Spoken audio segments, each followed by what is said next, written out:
My name is Linda Muckway and I live in Muncie, Indiana. I wanted to let you know that because of the ADA, we have an accessible cab in Muncie now. So because the county commissioners helped me out, the county commissioners and the Metropolitan Plan Commission and the mayor worked together along with the MITS Corporation to figure out a way to, we put a plan together, and from there we were able to get monies from the FTA, Federal Transit Administration.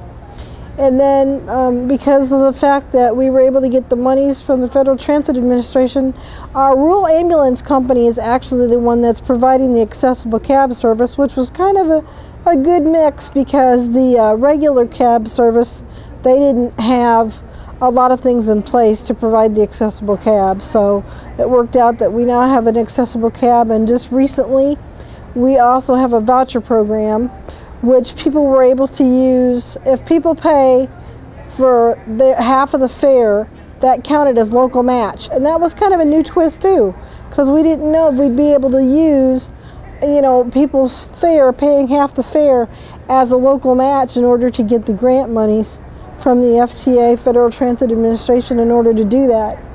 So we've done some unique things, and we were finally able to get an accessible cab, and now I can go anywhere 24 hours a day if I want to. I'm not limited to just when the paratransit or the public regular bus system runs now, so I'm really excited about that. What I did was, when we had a new commissioner come into office in 2007, I contacted the new president of the commissioners and I said, hey look, I'm tired of Indianapolis and Fort Wayne getting all the money, you know, all the transportation money that's available.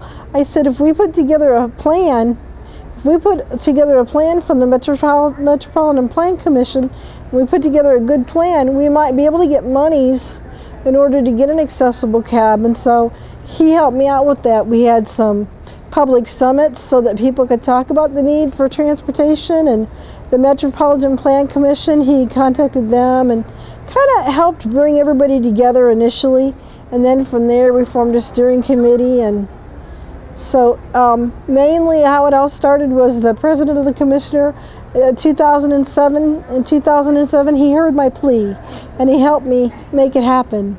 So now, as it stands, initially in April, the accessible cab was only for people in wheelchairs, but when we started the voucher program on October the 26th, the voucher program is for anybody that is certified ADA eligible on the paratransit list, and for the county, it's anybody on the county list that's listed as a person with a disability, because we have a county transportation system too.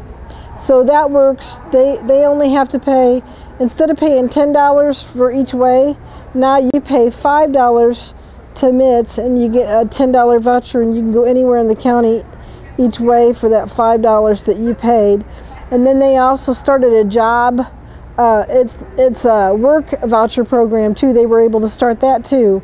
And the person, and they don't have to have a disability for the work voucher program. So we were able to start up both things by finding out that people paying half fare could count as a local match.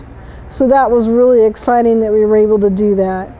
In 1992, DREDF, which is Education and Defense Fund, it's I don't know exactly where they're located, but in Fort Wayne, they're the ones that had the workshop. With DREDF doing the ADA training, there was the basic training, the overview training for like 5 days. And then the following year, I came for the implementation training in 93. And so I've had like 80 hours of ADA training, and I'm on the ADA steering committee now. Well, more recently, we have a new mayor now, and well, she's been there for a little over a year, but she's been working on improving the sidewalks downtown. So we're working on sidewalk improvement for the curb cuts. That's starting to come through, and that's been really good. I just can tell you that it's altered my life in a good way. I mean, it took a long time for it to happen, really, because I'd been talking to other people about the process for like 6 years. The actual company that did that does the cab service, I've been talking to Mike from Eaton EMT about doing it for like 6 years now, and we finally found a way for it to happen. So I didn't give up. That's the thing. You can't give up when you're trying to do community changes. You can't give up. You got to keep plugging away and look for openings for things to happen.